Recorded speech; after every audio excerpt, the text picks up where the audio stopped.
she's so fine. Hell of a blows my mind. Hell of a lights my day. What's good, guys? This is going to be an update regarding the two men who drowned after being pushed and jumped into the water at Clarksville Lake right outside of Augusta, Georgia. I've done several videos on the two of them, and the funeral I covered for EJ Kirk. Well, Eynn Wilson was laid to rest, and I wanted to cover that as well. Now, this article came out via MSN 4 days ago, wrote by staff, and it says, large crowd gathers to honor the life of Eynn Wilson, a recent lake drowning victim. This afternoon, a funeral was held to celebrate the life of Eynn Wilson, one of the boaters who went missing on Clarksville Lake back in April. He was laid to rest at Hillcrest Park in Augusta. Then the family went over to Meadowbrook Park for a cookout. Eynn and his best friend EJ Kirk went missing after one fell into the water and the other jumped in after. DNR, Department of Natural Resources, recovered their bodies about a week later. EJ's funeral was last Saturday.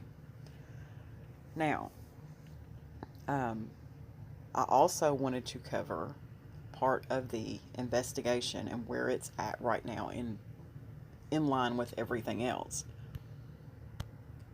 And now this article came via WJBF.com, and it came out 2 days ago in an article wrote by Ashlyn Williams. It says, case not closed in Clarksville drownings.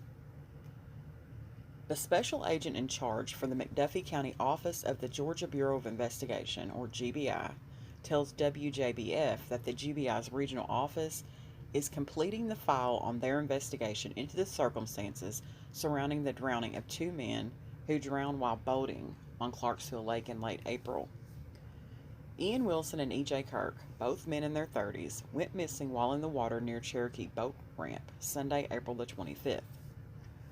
Roughly 1 week later, their bodies were recovered by dive teams searching the area.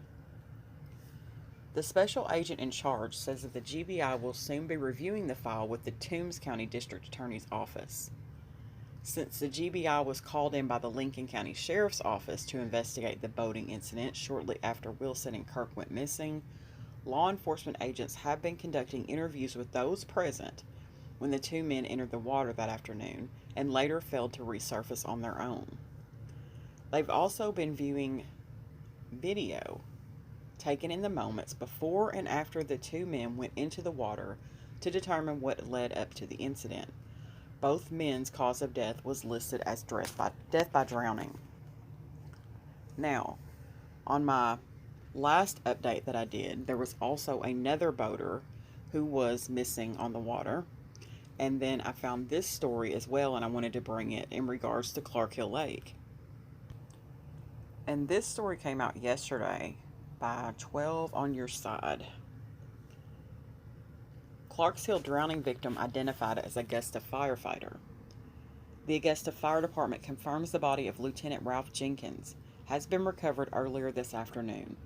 We're told he jumped in the lake to save a woman who'd fell off a boat and never resurfaced. Details remain limited at this time, but the Columbia County Sheriff's Office and the Georgia Department of Natural Resources say this happened at the Lake Springs Recreation Area.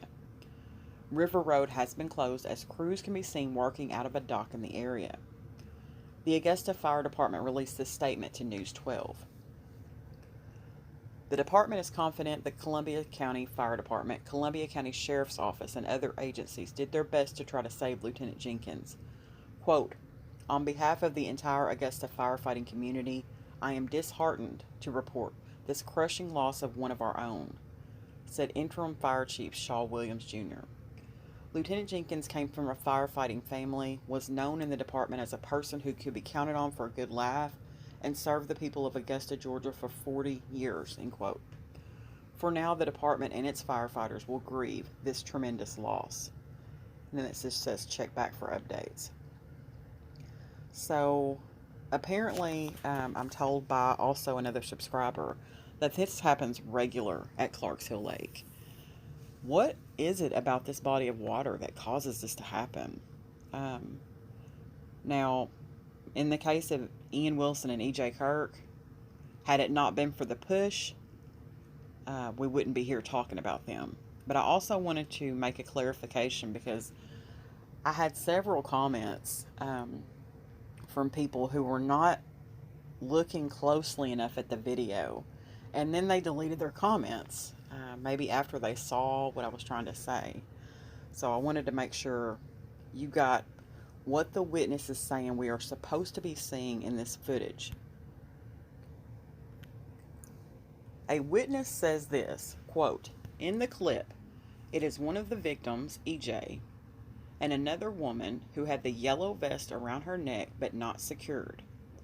When they pushed him into the water, she was right in front of him at the edge of the pontoon, and they both went in together. She has braids in her hair. You can hear in the audio the guy says, quote, 'EJ, get her,' end quote.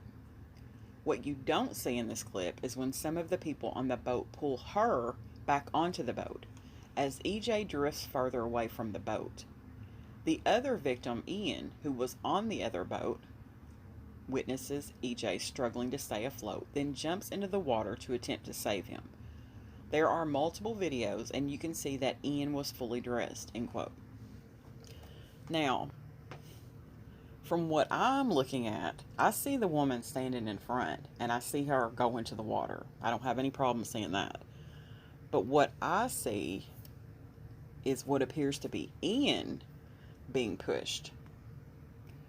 So, I think there's been some confusion in regards to that, or was some confusion in regards to that at the beginning. I think that got ironed out.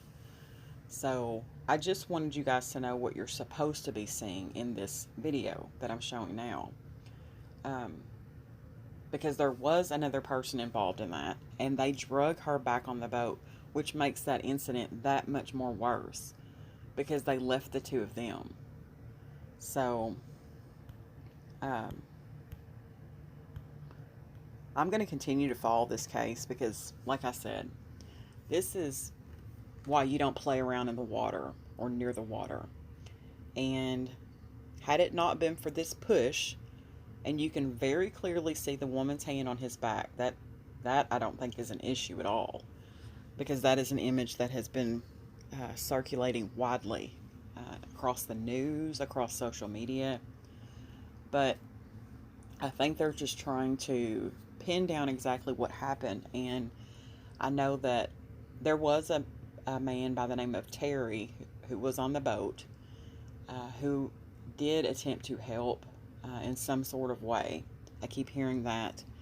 And just like the news reported, there were 13 people on that boat, and only 2 of them were willing to give written statements, and that's a problem.